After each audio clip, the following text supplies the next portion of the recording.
Це новенька школа у селі Пархомівка. Місцеві розповідають, чекають її відкриття вже кілька років. Відновлювати будівлю почали ще у 18-му. До цього за 50 років не було жодного капітального ремонту. У нас перманентний ремонт.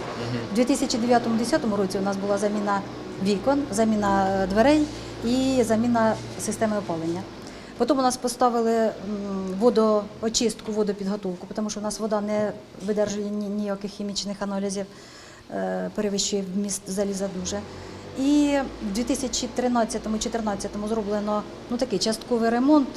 Наразі ремонт на фінішній прямій. Вже 1 вересня за парти сядуть майже 200 школярів. Серед них є і діти з особливими потребами. Для них обладнають ресурсну кімнату. Окрім просто ремонту,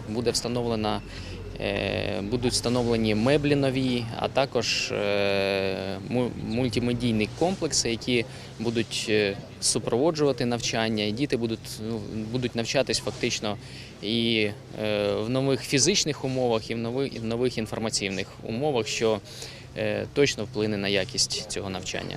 За час ремонту у школі замінили покрівлю, утеплили фасад, зробили нову підлогу, пофарбували стіни. Залишилося завершити лише спортивну залу. Вікторія Бондаренко, медіагрупа «Об'єктив».